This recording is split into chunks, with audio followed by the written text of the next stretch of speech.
खूप वर्षापूर्वीची गोष्ट आहे. एका लहानशा गावात 2 बहिणी राहत होत्या. एकीचे नाव सीता तर दुसरीचे नाव गीता होते. गीता लहान असतानाच तिची आई वारली होती. त्यामुळे गीताच्या वडिलांनी दुसरे लग्न केले. पण गीताची सावत्र आई तिला अजिबात प्रेम देत नसे. तिने कधीही गीताला शाळेत जाऊ दिले नाही. त्यामुळे गीता पूर्णपणे अशिक्षित राहिली. गीताच्या सावत्र आईने तिचे लग्न एका अत्यंत गरीब कुटुंबात लावून दिले. तिचा नवरा दुसऱ्यांच्या शेतात मजुरी करत असे आणि गीता स्वतः लोकांच्या घरी झाडू पोछा करून आपली उपजीविका करत होती. दोघे पती पत्नी खूप मेहनत करत. तेव्हाच त्यांच्या घरी संध्याकाळच्या जेवणाची सोय होत असे. दुसरीकडे गीताच्या सावत्र आईने आपल्या सख्या मुलीचे म्हणजेच सीताचे लग्न त्याच गावातील जमीनदाराचा मुलगा मोतीलाल याच्याशी मोठ्या थाटामाटात केले होते. सीता दिसायला खूप सुंदर होती आणि चांगली शिकलेलीही होती. त्यामुळे तिचे लग्न श्रीमंत घरात झाले होते. लग्नानंतर सीता आपल्या रूपावर आणि पैशावर फारच गर्व करू लागली. ती आपली मोठी बहीण गीताला नेहमी टोमणे मारायची आणि तिला कमी लेखण्याची एकही संधी ती सोडत नसे. जेव्हा जेव्हा गीता तिच्या घरी जायची तेव्हा सीताचे शब्द तिच्या हृदयाला खोल जखमा देत. एके दिवशी सकाळी सकाळी लवकर गीता आपल्या कामावर निघाली होती. तेवढ्यात वाटेत तिची लहान बहीण सीता तिला भेटली. अगं गीता ताई, तू इतक्या फाटक्या अवस्थेत का दिसतेस? असं वाटतंय कित्येक दिवस तू जेवणच केलं नाहीस. तुला पाहूनच कळतं की गरिबी किती वाईट असते. तुझे हात किती खराब झालेत. दुसऱ्यांच्या घरी काम करता करता पूर्ण बिघडलेत. कपडेही तुझे किती घाणेरडे आणि फाटके आहेत. असं वाटतंय जणू कित्येक वर्षापासून हे बदललेलेच नाहीत की काय. सीता, मी गरीब शेतकऱ्याची बायको आहे. आम्ही मेहनत मजुरी करून पोट भरतो. देवाने जेवढं दिलंय तेवढ्यातच आम्ही समाधानी आहोत. हे ऐकून सीता उपहासाने हसत म्हणाली, हो हो, ते तुला पाहूनच दिसतंय की तू किती समाधानी आहेस. पण मला अशी सवय नाही की तुझ्यासारख्या गरीब लोकांशी रस्त्यात उभं राहून बोलावं. आमचं उठणं बसणं शहरातल्या मोठ्या लोकांशी असतं. अगं, तुझ्यासारख्या धुळीत माखलेल्या लोकांना आम्ही घरात नोकरसुद्धा ठेवणार नाही. सीताचे हे बोलणे ऐकून गीताच्या डोळ्यात अश्रू दाटून आले. पण ती काहीच न बोलता तिथून निघून गेली. तिला माहीत होते की सीता पूर्णपणे बदलली आहे. मग असेच काही दिवस निघून जातात. एके दिवशी गीताचा नवरा सुरेश अचानक खूप आजारी पडला. अनेक दिवस त्याच्यावर उपचार चालू होते. घरात थोडेफार पैसे होते. ते सगळे पैसेही खर्च झाले. आता गीताकडे धान्य घ्यायला सुद्धा पैसे उरले नव्हते. रात्र बरीच झाली होती. गीता आपल्या नवऱ्याजवळ बसली होती. अगं गीता, आता आपल्याजवळ एक पैसाही उरलेला नाही. उपचार कुठून करणार? मला असं वाटतंय की मी जास्त दिवस जगणार नाही आणि आपली मुलंही उपाशी आहेत. अहो, असं बोलू नका. तुमचं असं बोलणं माझी हिंमत खचवतं. मी नक्कीच काहीतरी व्यवस्था करीन. उद्या सकाळी मी माझ्या लहान बहिणी सीताकडे पैसे मागायला जाईन. तुमच्या आजाराबद्दल कळल्यावर ती नक्कीच आपल्याला मदत करेल.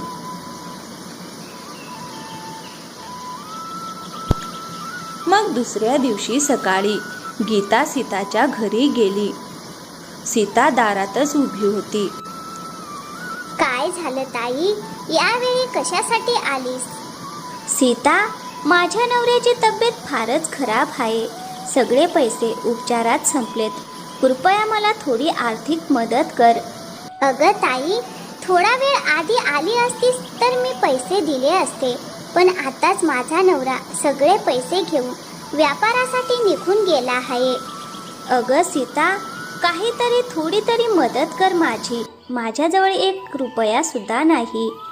अगं ताई, मी गरिबांवर पैसे उधळत बसले तर आम्हीही तुझ्यासारखे कंगाल होऊ ना. हे ऐकून गीता रडतच तिथून घरी निघून येते. सीताने तर मला पैसे दिले नाहीत. आता मी काय करू? कुठून पैसे आणू? एक काम करते, आई बाबाकडे जाते. ते माझी मदत नक्कीच करतील. हा विचार करून गीता आपल्या आई वडिलांच्या घरी जाते. काय झालं गीता, तू एवढ्या दिवसांनी आलीस? अगं आई, बाबा कुठे आहेत? तुझे बाबा तर घरी नाहीत, ते बाहेर कामासाठी गेले आहेत. काय काम आहे तुझे बाबांकडे? मला सांग, मी करते. अगं आई, माझ्या नवऱ्याची तब्येत खूपच खराब आहे.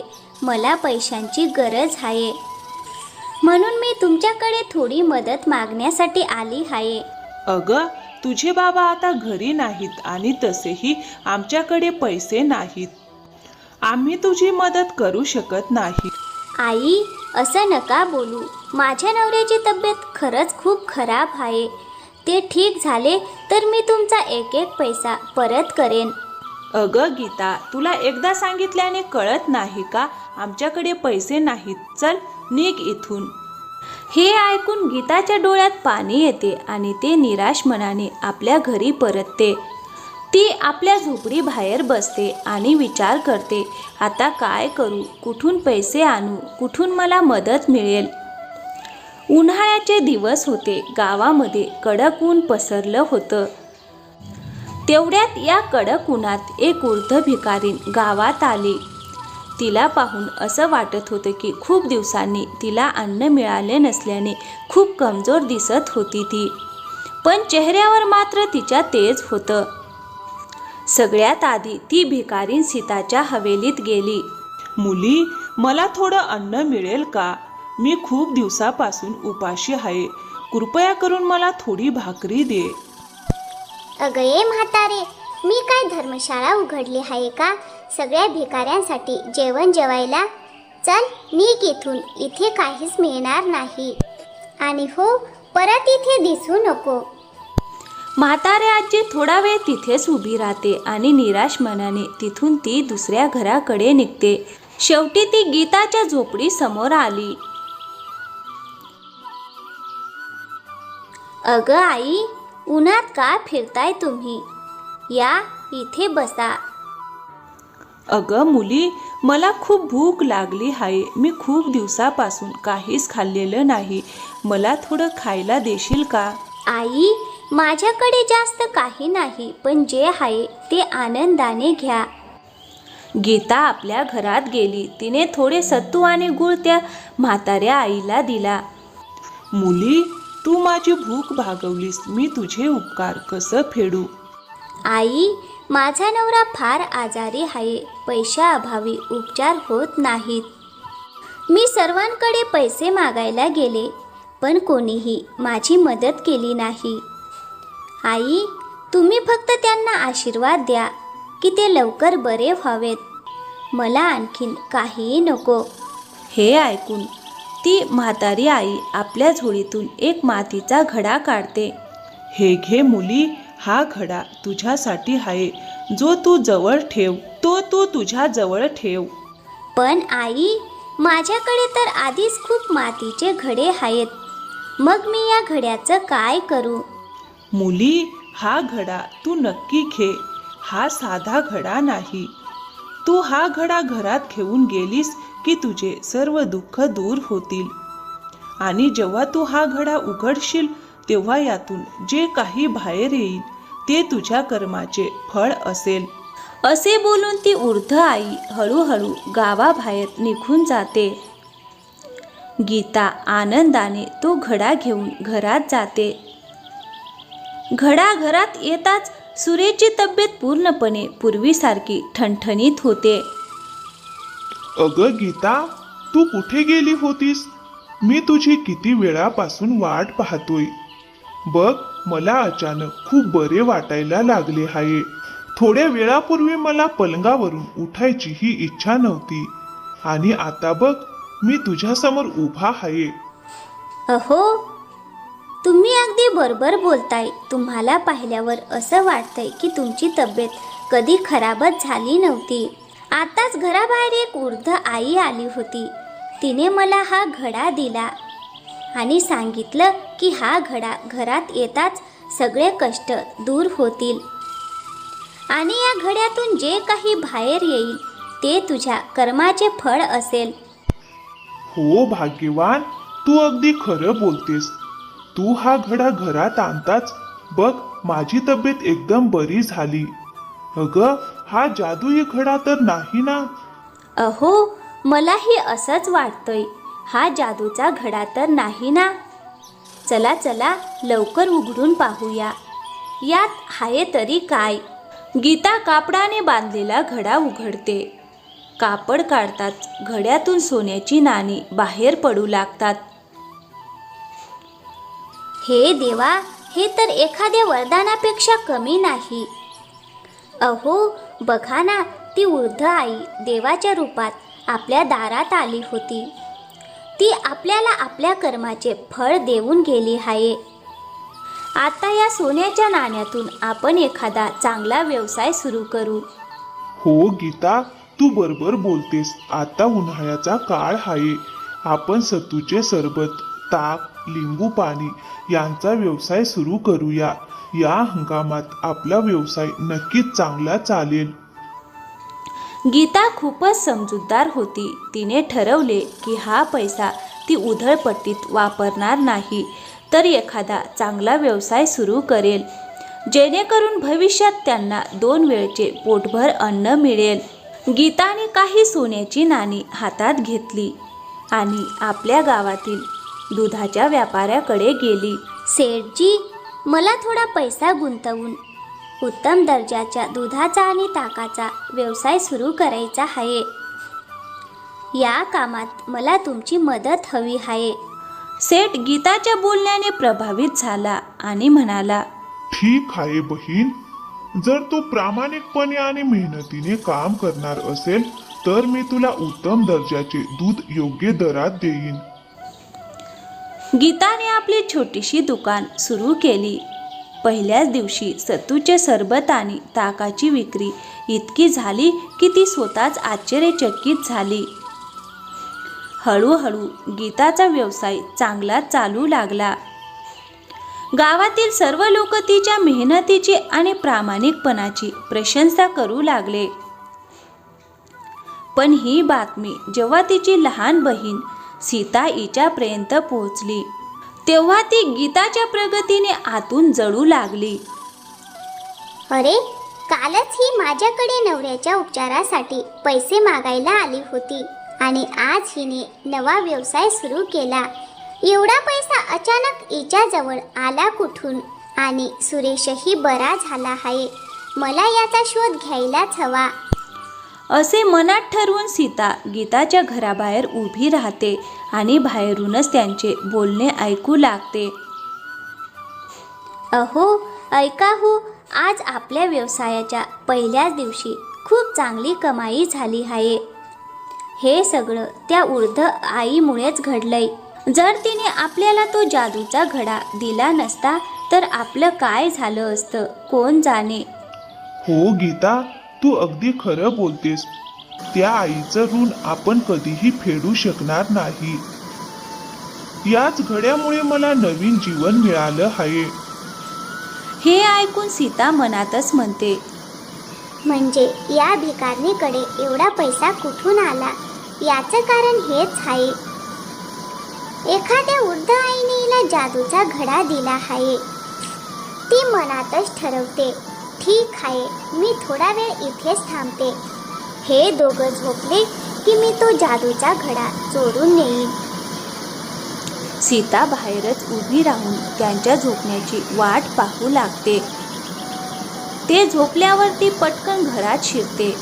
जसा ती घडा उचलण्याचा प्रयत्न करते तसाच तो घडा हवेत उडून खूप उंच जातो. आकाशातून एक आवाज येतो. अरे लोभी, मूर्ख आणि गर्विष्ठ स्त्री, धनाचा गर्व करणारा माणूस नेहमी दुःखीच राहतो. खरा श्रीमंत तोच असतो ज्याच्याकडे प्रामाणिकपणा, मेहनत आणि चिकाटी असते. तुझी विचारसरणी फार वाईट आहे आणि हीच विचारसरणी तुला एक दिवस नष्ट करेल.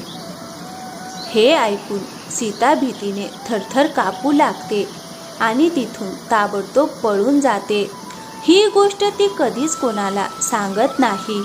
मग दुसऱ्या दिवशी सीताने आपल्या खास नोकर हरियाला बोलावले.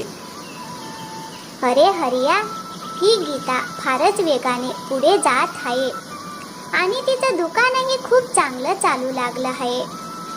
ती इतकी प्रगती करते हे मला अजिबात सहन होत नाही. मला असं काहीतरी उपाय सांग की ज्यामुळे मी तिला पूर्णपणे उद्ध्वस्त करू शकेन. मालकीन, एक उपाय आहे. जर लोकांना असं वाटायला लागलं की सुरेशच्या ताकात, लस्सीत आणि इतर वस्तूंमध्ये खूप भेसळ आहे आणि तो सगळा माल भेसळयुक्त विकतो, तर त्याच्याकडे ग्राहक येणं कमी होईल आणि हळूहळू त्यांचं दुकान आपोआप बंद पडेल.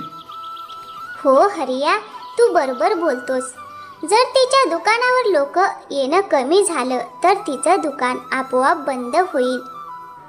अरे हरिया, हे काम तू जर हुशारीने करून दाखवलंस तर मी तुला मागशील तेवढं बक्षीस देईन. मग दुसऱ्याच दिवशी सीताने आपला नोकर हरिया आणि गावातील काही चलाक लोकांना बोलावलं. त्यांना काही पैसे दिले आणि एक योजना आखली. तुम्ही लोकांनी गीताच्या दुकानावर जाऊन ताक आणि लस्सी प्यायची आणि लोकांसमोर मोठ्याने सांगायचं की गीताचा माल भेसळयुक्त आहे. तिची ताक आणि लस्सी पिल्याने सगळ्यांची तब्येत खराब होईल. सकाळी सकाळी गीताने आपलं दुकान उघडलं आणि हळूहळू ग्राहक येऊ लागले. तेवढ्यात सीताने पाठवलेले लोक दुकानावर पोहोचले आणि ताक व लस्सी पिऊ लागले.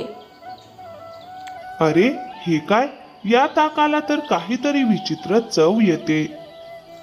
दुकानात उभे असलेले इतर ग्राहकही चकित झाले आणि आपापसात कुजबुज करू लागले. अरे भाऊ, मी ऐकलं होतं की गीताची ताक आणि लस्सी फार छान असते, पण ही तर खूप भेसळ करून विकते. नाही नाही भाऊ, असं काहीच नाही. मी कधीच भेसळ केलेली नाही. माझ्या दुकानात मी नेहमी उत्तम दर्जाचाच माल ठेवते. तुम्हाला विश्वास नसेल तर मी आताच तुमच्या समोर ताक आणि लस्सी काढून देते.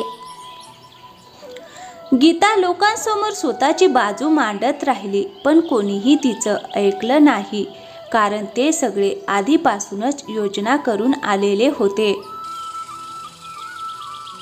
अरे भावांनो, आपल्या आरोग्याची काळजी घ्या. गीताच्या ताकात काहीतरी गडबड आहे. कोणीही हे पिऊ नका. असं म्हणत ते लोक गीताला ओरडत तिथून निघून गेले.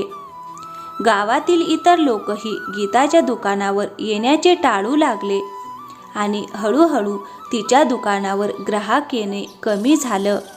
संध्याकाळपर्यंत गीताच्या दुकानावर फारच कमी ग्राहक येऊ लागले.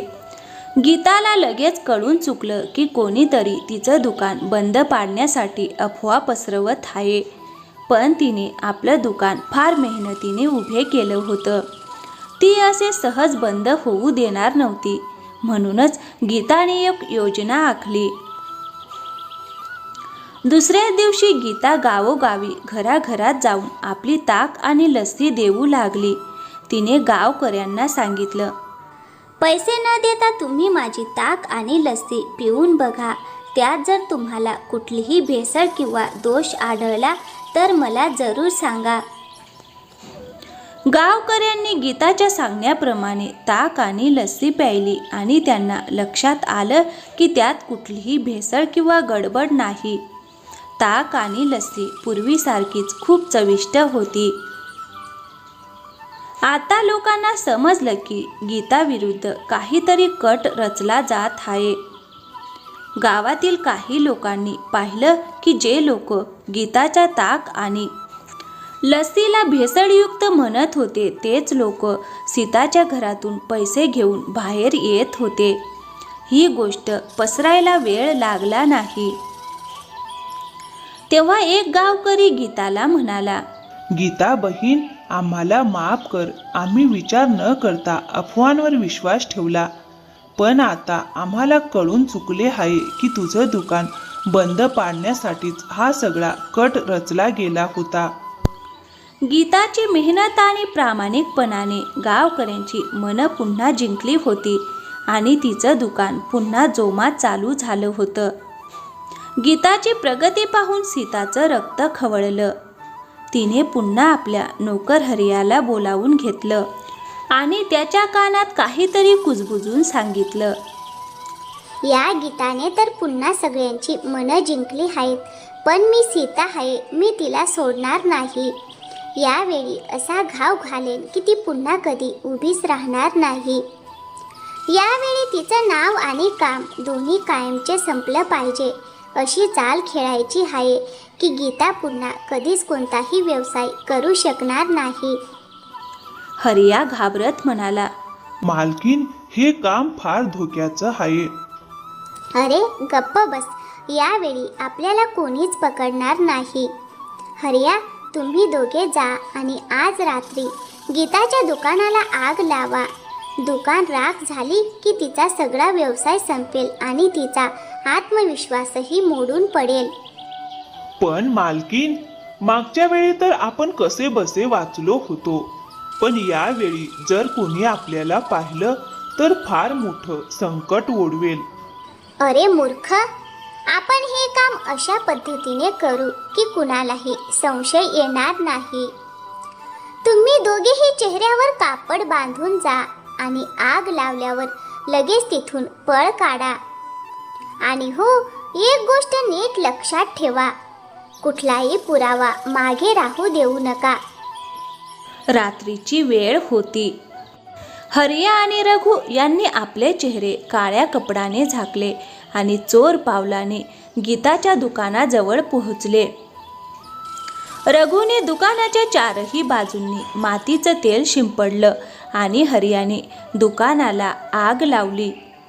जशी आग लागली तसं दुकान धगधग जळू लागलं.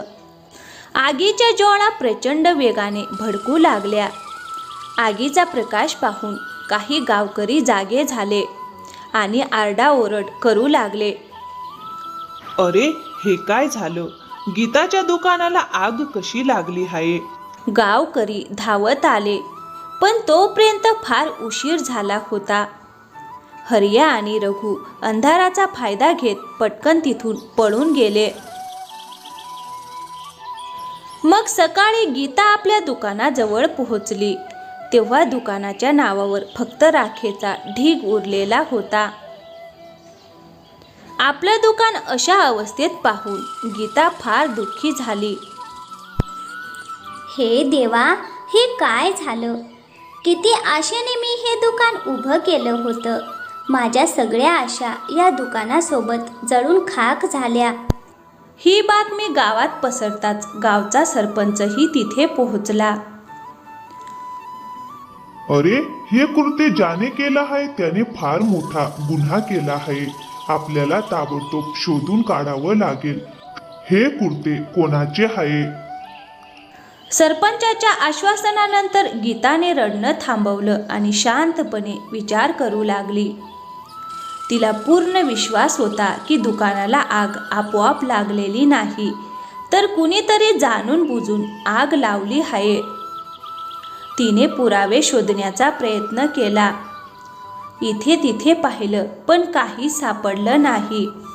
निराश होऊन गीता घरी जायला निघाली.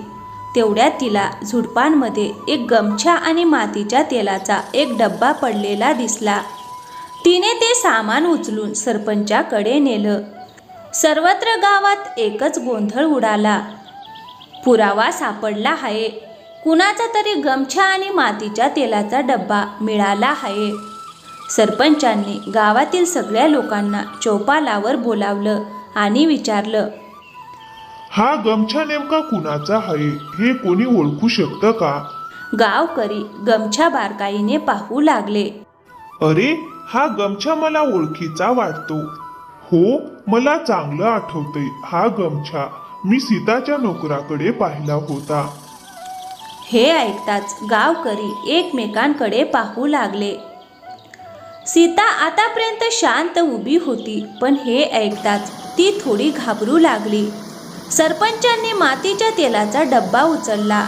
त्यावर फिक्कट अक्षरात सीताच्या दुकानाचं नाव लिहिलेलं होतं. तेच ते दुकान होतं जिथून सीता आपल्या नोकरांसाठी राशन मागवत असे. सीता, हा मातीच्या तेलाचा डब्बा तुझ्या दुकानाचा आहे. मग तू इथे कसा आला?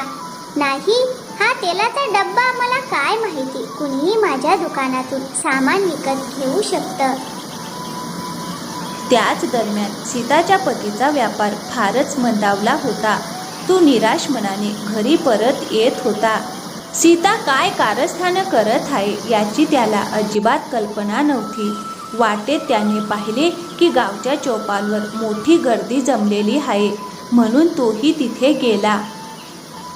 गावातील सगळे लोक त्याच्याकडे पाहतच राहिले, कारण तो ज्या गमछासह उभा होता तोच गमछा सरपंचांकडे पुरावा म्हणून होता. सीता इकडे तिकडे पाहू लागली, पण आता तिला पळवाट उरली नव्हती. गावकरीही तिला रागाने पाहू लागले. ती घाबरून बडबड करू लागली. आता बोल सीता, आता तू काय सांगणार आहेस? तुझा पुरावा स्वतः तुझ्या समोर उभा आहे. सरपंची, मला माफ करा. मीच हे सगळं घडवून आणलं आहे, कारण मला हे सहन होत नव्हतं की गीता माझ्यापेक्षा जास्त श्रीमंत व्हावी. सीता, तुझ्या मत्सराने आणि गर्वाने तुला गुन्हेगार बनवलं आहे. तुझी शिक्षा हीच आहे की तुला गाव सोडून जावं लागेल. आणि आजपर्यंत तू गीताचं जेवढं नुकसान केलं आहेस त्याची भरपाई तुला करावी लागेल आणि तिचं दुकानही पुन्हा बांधून द्यावं लागेल. सरपंचजी, मला माझ्या बहिणीला शिक्षा द्यायची नाही. तिने जे केलं आहे तेच तिच्या कर्माचं फळ आहे. आता मला फक्त एवढंच वाटतं की तिने सुधारावं. गीताचे शब्द ऐकून सीताच्या डोळ्यात अश्रू आले आणि तिला आपल्या चुकीची जाणीव झाली. ठीक आहे गीता, तू तुझ्या बहिणीला तुला शिक्षा द्यायची नसेल तर तसंच होईल. ताई, मला माफ कर. मी मत्सराने आंधळी झाले होते आणि तुझ्याशी फार वाईट वागले. माझ्या चुकीची शिक्षा भोगण्यासाठी मी काहीही करायला तयार आहे.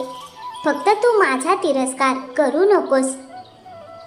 सीता, जर तू मेहनतीने आणि प्रामाणिकपणे काम केलंस तर तुला प्रत्येक कामात यश मिळेल. पण जर पुन्हा एकदा तू मला फसवण्याचा प्रयत्न केलास तर मी तुला कधीच माफ करणार नाही. गीताने आपल्या बहिणीला माफ केलं आणि तिला घट्ट मिठी मारली. गीताचे हे मोठ्या मनाचं वागणं गावकऱ्यांना फार आवडलं.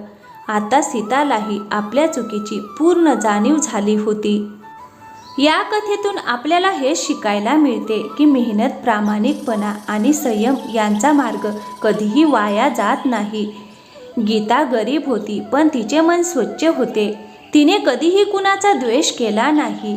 उलट संकटातही इतरांना मदत केली. त्यामुळे देवाने तिला योग्य फळ दिले. दुसरीकडे मत्सर, गर्व आणि लोभ यांनी सीताला अंधे केले. दुसऱ्यांचे नुकसान करून आपण पुढे जाऊ शकतो असा तिचा भ्रम होता, पण शेवटी तिच्याच कर्मांचा परिणाम तिलाच भोगावा लागला. तर मित्रांनो, कसा वाटला आजचा व्हिडिओ? आवडला असेल तर व्हिडिओला एक लाईक करा आणि हो, चॅनलवर नवीन असाल तर प्लीज चॅनलला सबस्क्राईब करायला विसरू नका. थँक्यू, धन्यवाद.